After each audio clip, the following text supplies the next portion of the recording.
Hello and welcome to the part 3, the last of the 3 video series on the National Education Policy 2020. I am Chandrasekhar, an educator for the last 18 years, and I am here decoding the newly released National Education Policy 2020. In the first 2 videos, we spent enough time on number one, the state of the sector, and two, the positives of this game changing policy. The intention behind creating such a game changing policy was well discussed in the second video. In fact, I want to thank all of you for sending me that feedback, those comments, and that appreciation about how I went about explaining and enunciating the nuances of the policy. I really want to thank you. And please continue to share your feedback and opinions. You can even put those comments on the video below in the comment section.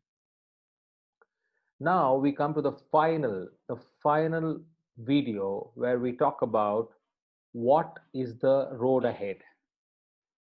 The intentions, as I said at the beginning, the intentions may be very noble, but are we having the wherewithal to implement them? And what are the possible flaws in this particular policy, in my opinion? But before we get started, we need to understand, as I ended the last video, the who, the what, and the when first, because this policy brings into perspective a lot of new agencies, institutions, and organizations who will have to work in coordination to put forth the plans into execution. So let's get started. The first one is I want you to spend some time in understanding the general acronyms used, which we will be discussing further in this particular policy. First, NEP stands for the National Education Policy or the New Education Policy. It is used interchangeably, but the official name is the National Education Policy. Two, ECCE is Early Childhood Care and Education. MHRD, Ministry of HRD, which is going to be changed as Ministry of Education going forward, that is MOE, as I said already. WCD is Women and Child Development. HFW is Health and Family Welfare. NCRT, a very popular nodal agency, National Council of Educational Research and Training. NISTA, a superb acronym for National Institute for School Heads and Teachers Holistic Advancement. Now, this is already functioning, and all of us can check out on the internet. Type NISTA on the Google and you'll be getting it. It's a wonderful resource center.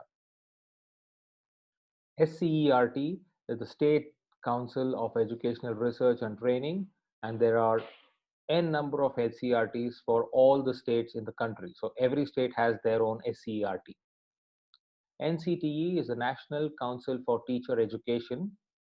TEI is the Teacher Education Institutions. Many private and public teacher education institutions are bracketed under TEI. NCF, National Curriculum Framework, and that's kind of the Bible go-to document for all educators to look at the learning outcomes, and even the NCRT's learning outcome document is based on the National Curriculum Framework. Now, what is the mandate for NCRT? Now, there are basically 3 agencies who will be kind of anchoring the implementation plan. Number one is the NCRT. Number two is the Ministry of Education or HRD, whatever we want to use, under school education and for higher education. Okay. So first, under the mandate of NCRT, there is a initiative to set up the National Curricular and Pedagogical Framework for Early Childhood Care and Education. Now, you must remember that for the first time, the early childhood care and education is brought into the ambit of mainstream schooling. NCFSE, the National Curriculum Framework for School Education, is another mandate for NCERT. National Professional Standards for Teachers, that's another mandate which is given by the policy. And the National Curriculum Framework for Teacher Education, NCFTE, that's also going to happen. Remember the B.Ed programs, all of them will be worked out from these particular agencies. Now you look at the mandate for the MHRD or the MOE under school education. The National Mission on Foundational Literacy and Numeracy. That's the first mission which they are creating to ensure foundational numeracy and literacy in all children. National Book Promotion Policy, another agency, another mandate. PARAK, the Performance Assessment Review and Analysis of Knowledge for Holistic Development. Remember, the assessments are going to change, a 360-degree change, a holistic report card. All of that will be coming under the National Assessment Center, the PARAK initiative. SSA, that is the State School Standards Authority, to upgrade the standards of schools in the states. So there is an authority which is going to be set up. And that's the mandate for the Ministry of Education or the erstwhile Ministry of HRD. SQAAF, School Quality Assessment and Accreditation Framework. Now, if you look at the part 1 video, I spoke about the one of the pillars to revamp the sector, revitalize the sector is universal learning indicators. So under universal learning indicators, it's very important that the institutions, the schools, those who are providers of knowledge or learning for children, they are all under one particular broad framework. And I think SQAAF is the agency which should be ideally focusing on that. So that's the mandate for school education. Now, if you look at higher education, for higher education, academic bank of credit, as we have discussed, like a bank for our deposits and withdrawals of currency, we have a credit bank where we deposit our credits and we use it for transfer. MERU, the multidisciplinary education and research universities in every district. So that's the one mandate for the Ministry of HRD, and you can see a lot of budgetary allocations coming in the union budget going forward for this particular initiative. Now, this is the summary or the focal point of higher educational changes which they have brought in this policy. Now, they have created as the Higher Education Commission of India. So what the policy proposes is to create a Higher Education Council of India. Your UGC or your AICTE, all of them are passe. Now, the future is going to be on these 4 pillars. 1, the National Higher Education Regulatory Council. 2, the General Education Council. 3, the Higher Education Grants Council. And 4, the National Accreditation Council. If you look at the titles, there is a clear demarcation between funding, operations, accreditation, and regulation, right?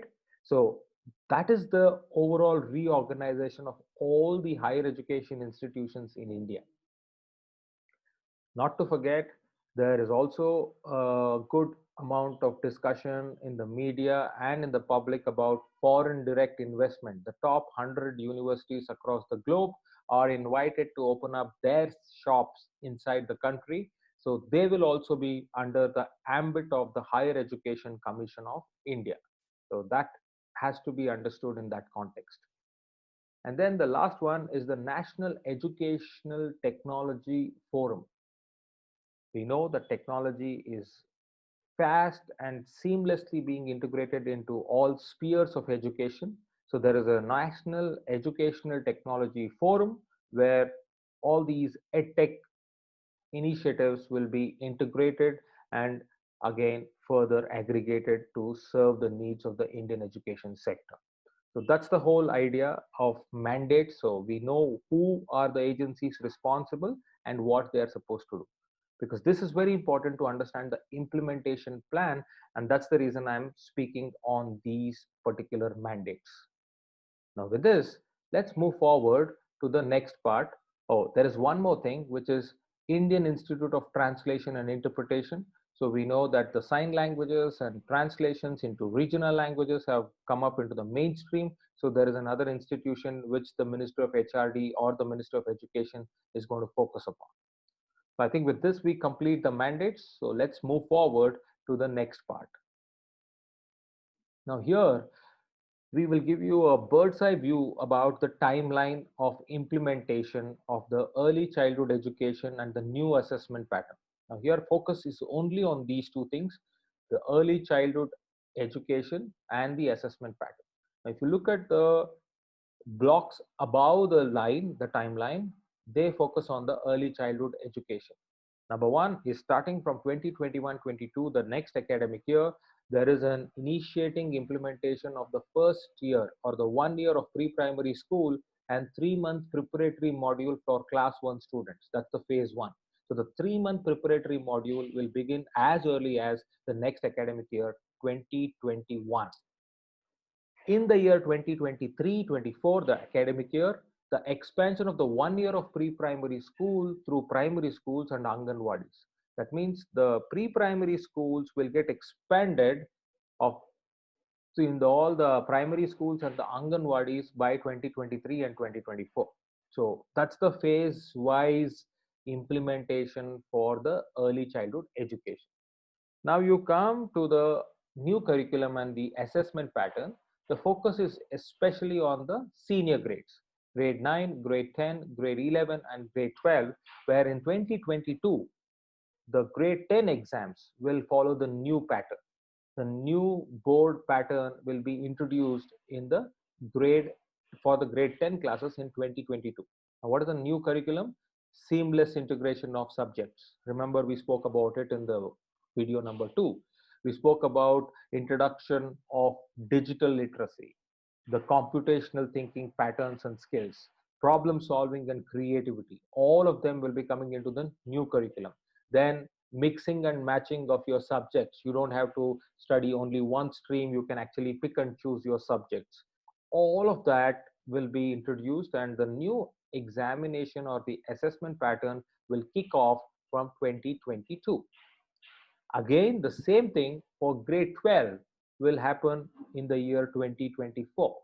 So the new pattern for 10th grade is 2022, and the new pattern for 12th grade will start from 2024.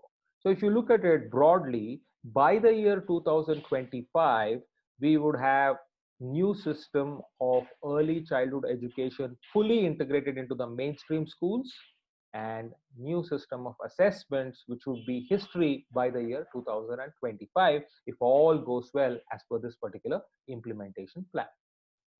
Now moving forward, if you look at the other set of timelines, now this is quite a crowded slide, but then if you understand it in a very step-by-step manner, I think it's quite understandable and easy on our brain. Now, if you look at formulation of the national curriculum framework for school education, so the framework NCF itself, what was in 2005, NCF 2005, is now going to be revamped into a new form and new avatar by 2021-22. So NCRT has the mandate and they will be working on the new framework. At the same time, they are also going to work on national curriculum framework for teacher education. So both for school education and the teacher education, there will be a new framework. The next year, that is 2022 or 23, they talk about the guidelines for national professional standards for teachers, as well as teachers prepared for a transformation in the assessment system. Remember, 2022 10th grade new assessment is going to kick off, so preparation for teachers will start before that particular board exams come into picture. Now that's where 2022 to 2024 and 25, that is from 2022 to 2025, we'll be focusing on all this. Now in the year 2025, so that we have finished already the new system of education or the assessment for 12th and 10th, as well as the early childhood integration is fully done, then the focus will shift in 2025 to attaining universal foundational literacy and numeracy in all primary schools by all learners by grade 3. So by 2025, your foundational literacy and numeracy is going to be achieved, and that's what they want to do by 2025. At the same time, the states and the union governments to optimize resources through mechanisms to group and rationalize schools into school complexes. Remember the sharing of resources and the school complexes or the special education zones, all of that will see the light of the day by 2025. Then we have at least 50% of learners exposed to vocational education in the school and the higher education system. So you look at the Indian education system, the mighty target is 50% of our school going students as well as the college going students should have vocational education exposure. That's by the year 2025. Now, that's a great opportunity for all the educators to look at how I or you or we can be a part of this change mechanism. So, I keep telling this, the ideation, the intention is amazing, but the implementation is not just on that committee members or these few agencies, it's on each one of us. And if the policy has to succeed, we have to contribute our bit. And if it has to fail, we know the reason behind it. So that is the context for the next 5 years. Moving forward, by 2030, now 2030 is when actually you will see the sprouts of this policy coming out. Now the seeds are being sown, but the sprouts comes out in next 10 years, that is 1 decade. So by 2030, we will look at universal provisioning of quality early childhood development and care. So it will be fully seamlessly integrated into the mainstream, and the 5 plus 3 plus 3 plus 4 model will be set and running, and that's when you will see the sprouts coming out. Then the teacher education will gradually boom. Remember, we said by 2030 there will be no teacher who will be teaching without a valid B.Ed, without certification, without your teacher eligibility test score or the national assessment uh, course or the national assessment agencies testing. So that's the whole idea by 2029 and 2030. Then the only educationally sound multidisciplinary and integrated teacher education program shall be in force, and all the teacher education institutes will be converted into multidisciplinary institutes. So that means all our teacher training institutes as we know it will be converted into multidisciplinary institutes by the year 2030. So if you are a part of a B.Ed college or a teacher training institution, start your work now because you get a head start into this entire transformation process. So the implementation is on us when we have to make sure that we are aligning our objectives, our implementation, or our action plan towards the new policy. That's for the teacher education part. And in the year 2040, that is maybe 20 years from now, is the policy is fully operational. Following this is a comprehensive review will be undertaken. That means by 2040, that is 20 years from now, 2 decades from now, is when you will actually see the fruit of the policy coming out. So it's a long-term plan, a big vision, and the vision needs to be backed up with action, right? So that's the whole timeline of the National Education Policy 2020 in one slide for all of you. Take a moment and go through this. It's ambitious, no doubt, but my sincere reservation is in the implementation. Is it possible? Are we going to be there in 20 years? That's the big question I am asking right now.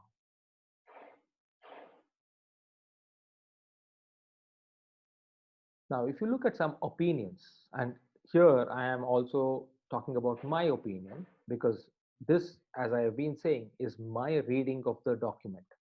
And I've read some news articles, opinion polls, as well as editorials, and understood that what is the feel, what is the pulse of the people as far as this particular policy is concerned. So, in the next few slides, I'm sharing my personal critical analysis of the policy. Now, the first thing, the headline statement which I would like to make is NEP 2020 promises much but fails to come to grips with India's education crisis. Now, remember, if I began my video series, I began with the state of the sector report only because we need to understand the problem first. India's education crisis is something which we need to understand, and in my personal opinion, NEP promises much reforms but however fails to come to grips with the current crisis in the Indian education sector. Let me explain. Now, if you look at the cartoon, it talks about the burden on the student, and that's rightly so, because today the teacher, not everyone, but majority of the teachers and the teaching community is caught napping. And you look at institutions under the university banner or under the institution banner is busy looting. That's what at least is the public opinion. So I'm talking about where the burden of study lies. It lies squarely on the shoulders of the student. Now, how is the policy changing it? Is the policy, first of all, changing it? That's the first question I'm asking. Now, if you look at it, one of the veterans in this particular space, the former Secretary Department of School Education and Literacy, was quoting in the Economic Times on the 31st of July 2020, and I read his quote: above 50% of children in India go to private schools.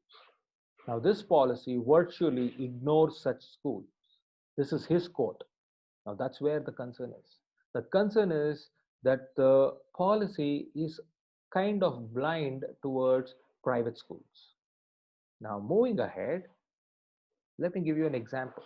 I'm going to quote three issues which, in my opinion, are flaws of this particular policy at a principle level. Now, these are the three principles with which the policy should have gone forward, but that is missing in the policy. The first principle error is this particular example. Now, the example of Sangeeta Kashyap, where a school teacher from Madhya Pradesh who taught at the government Ahilya Ashram school is rather famous in and around Indore. Why is she famous? She's famous because she has been absent from work for the last 23 years of her 24-year-old career. Now, read that line in orange once again.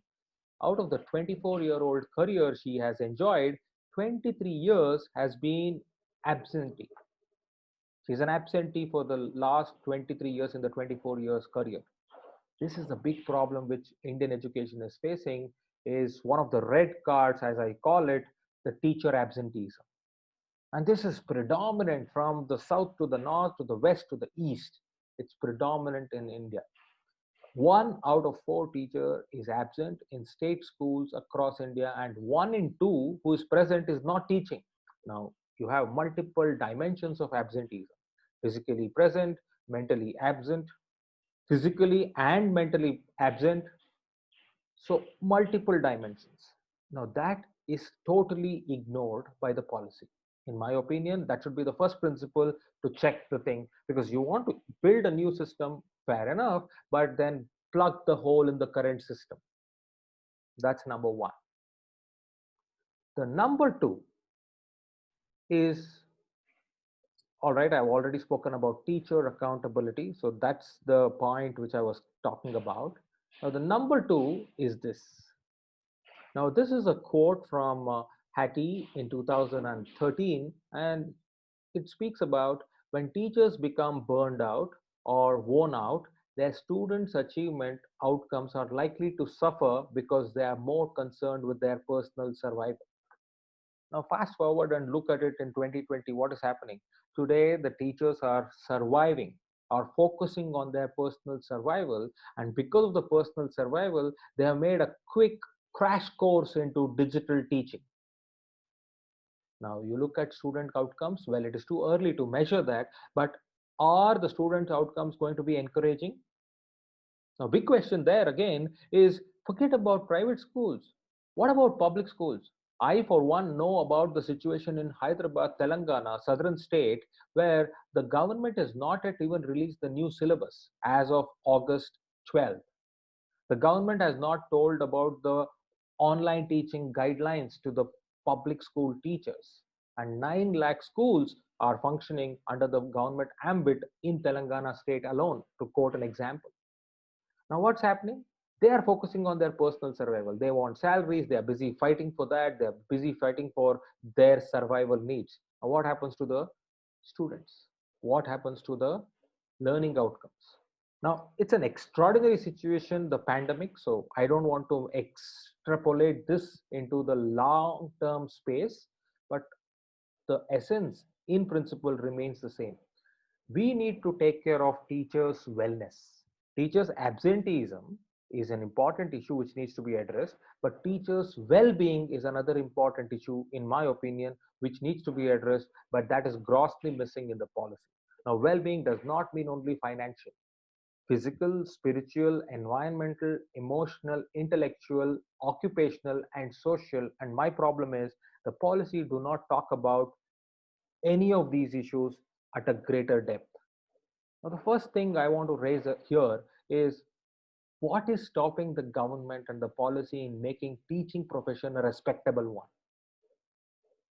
Why can't we do cosmetic changes as well as more deep rooted initiatives to bring in the respect, the sanctity to the job of a teacher? You may be a kindergarten teacher, you may be a primary school teacher, you may be a university lecturer or a professor. The teacher should be respected, and the community as a whole should start waking up to that fact. An example here, if you say a doctor can use a prefix of dr dot, why can't a teacher be using the prefix of tr dot? And that way, every teacher uses tr and then their name follows. Now, you may ask, what will happen with that? What will happen with that is there will be a collective identity for all teachers in this country, and that brings a sense of pride for the profession, and that sense of pride brings a sense of unity among teachers, and that sense of unity brings a great amount of devotion to the job what they are doing. The well-being plays a big role on the learning outcomes, so the policy is totally blind on that, and that's my fear factor, or that's my worrying concern. Now, next, go to the next part. Now, next part talks about another example. Now, we spoke about teacher absenteeism. The second thing which is missing at the principal level in the policy is this. Bikaner, an example in the state of Rajasthan, two classrooms in one room, and you see on the photograph two teachers standing on opposite sides, and children are facing each other, right? Their backs are behind each other. The lessons, the schedules, and even the students get mixed up in such an environment, and that's practical. Now, the problem what I'm talking about here, this is not just about Bikaner, Rajasthan. It happens in your neighborhood school as well, wherever you are watching this video from. Now, the problem here, another red card, is the inadequacy in our public schools. The inadequacy in our public schools is between 2011 and 2018. 2.4 crore children left state schools and joined private schools as per the DICE data, the District Information System for Education data. Now, that problem, if you juxtapose with another issue, which I said at the beginning, quoting Anil Swaroopji, is 50% of the students go to private schools, and this policy conveniently ignores those schools. Now, look at this data, where 2.5 crore students have gone into private schools, but the policy doesn't speak or focus much about that, and at the same time, do not speak about building up the public schools. The drain has to stop. The first thing towards saving the patient is to stop bleeding, but that is not happening, right? So that is my other big question. What is missing in the policy is that the plugging the inadequacy of our public schools.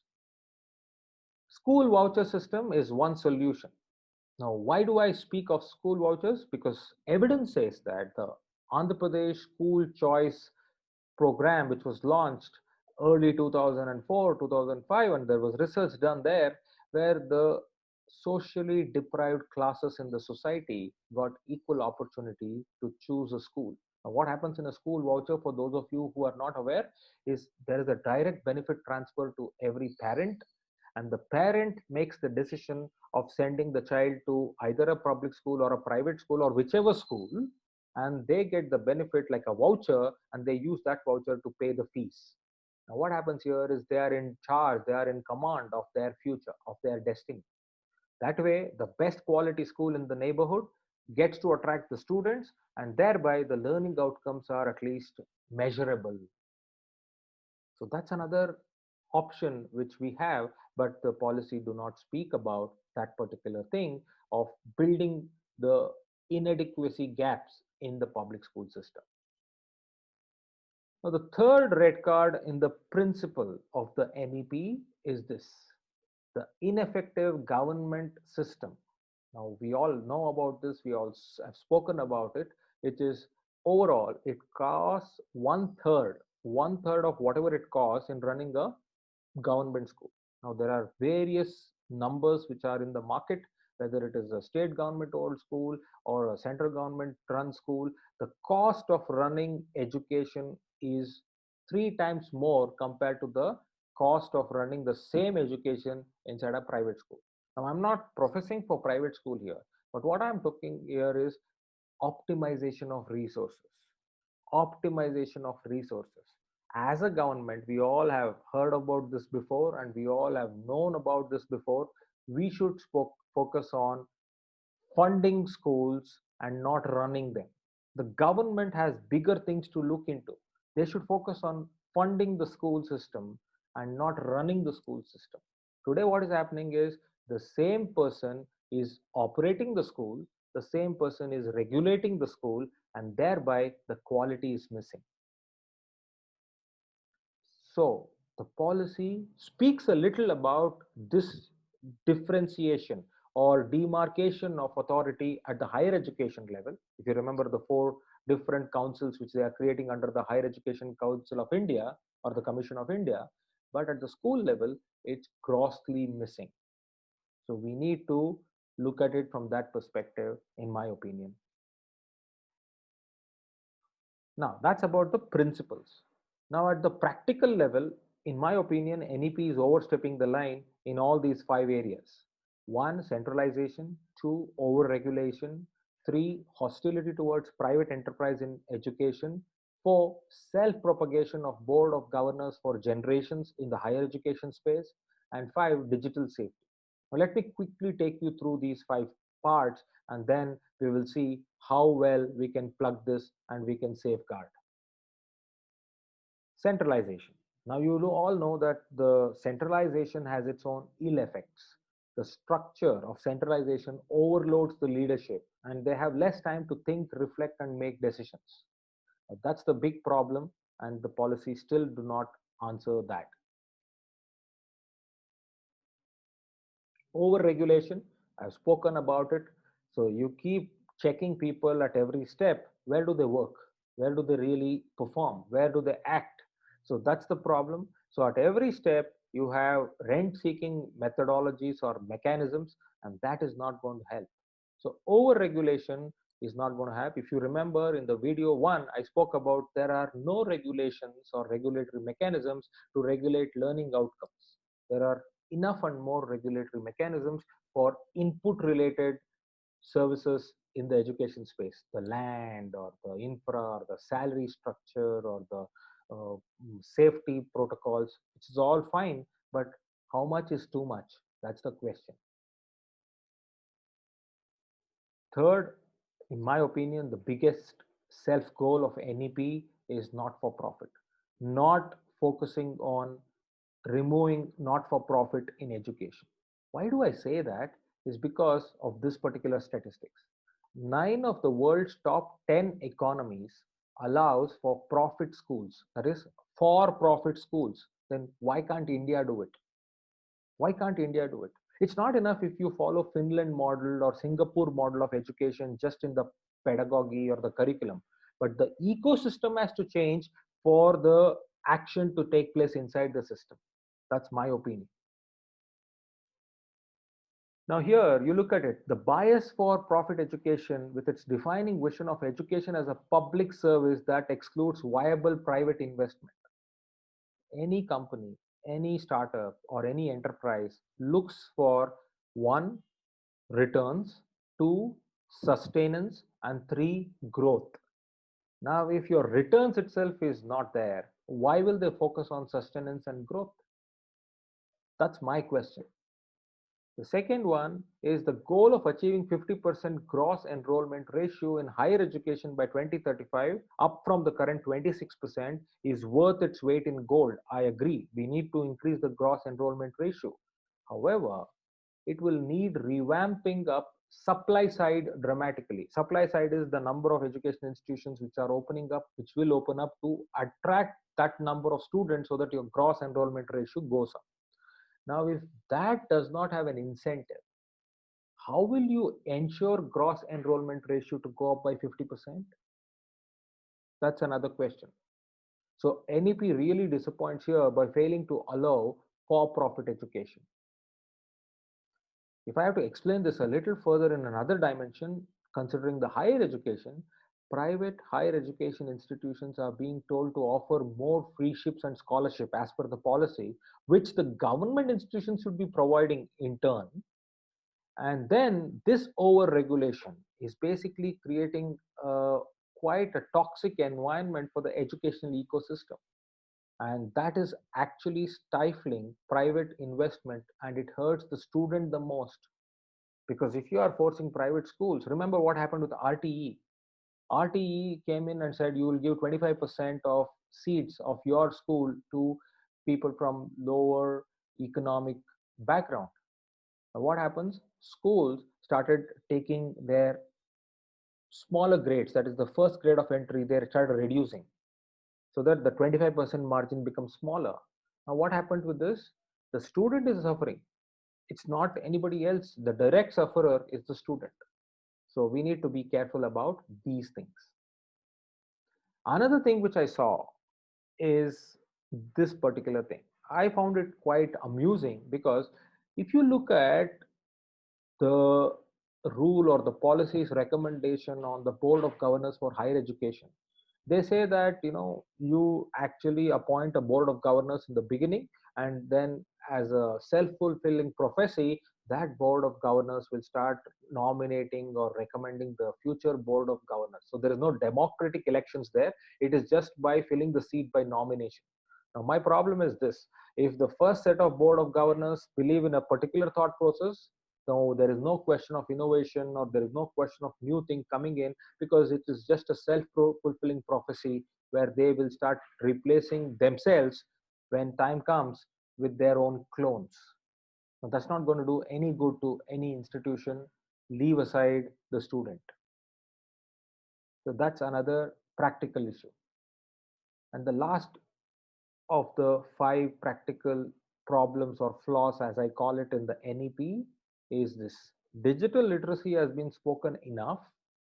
We spoke about computational thinking, we spoke about bringing into technology, talking about artificial intelligence or Internet of Things or augmented reality. All that is great. What about digital safety? What about digital safety? I mean, if not anything, the pandemic world has taught that internet is here to stay. Internet is our survival, and it's an essential now.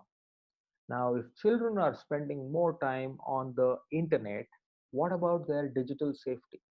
What about bullying online? What about uh, privacy invasion? What about all of these? The policy do not speak much about these things, and that for me is a concern, because if you're looking at 20 years from now, definitely internet is going to play a big role. That means you need to have a section of your policy focusing on digital safety, and you need to give clear mandates to both institutions, school as well as higher education, to focus on digital safety, because you need to protect, preserve, and promote our younger generations. So that's my real worry. So you look at this: the 3 R's which we knew in education was reading, writing, and arithmetic. But today, with technology, I think those 3 R's will stay, but you need the new 4 R's. And the 4 R's are respect, responsibility, reasoning, and resilience. Now, we need to tell our children, the young ones, to showcase these values, behaviors, and attitudes online: the value of respect, responsibility, reasoning, and resilience. And the policy should have spoken about this, but unfortunately does not do it. So that is another issue which I have with the policy. Now, with this, as much as the NEP is impressive on intention, personal opinion, personal declaration here is it's inadequate on implementation plan. Maybe we need to wait for the supplementary copies to come out, or the supplementary steps from those nodal agencies or the mandated agencies to roll out their action plans, because we need to focus on that to go step by step and achieve the great audacious goals which the policy talks of. So, in my verdict, the policy is amazing, a game changer, and it is highly impressive on intention. However, it is inadequate on implementation. That's my final verdict on the policy. So, with this, I want to thank you for your patient hearing. I want to thank you for traveling with me on this particular journey. And I really want to thank you for all that feedback, comments, and sharing you have done. And in this process, I have got enriched. So, from the times of the draft NEP days, where I did a 4.5 hour session in cities like Hyderabad, Nagpur, Aurangabad, and other places, and some online even back then in 2019, to the panel discussions and the keynotes on the policy till today, I have been going through a great roller coaster ride of understanding the nuts and bolts of this policy making. So, thank you so much for your time, for your participation, and let's together make this policy matter. Thank you.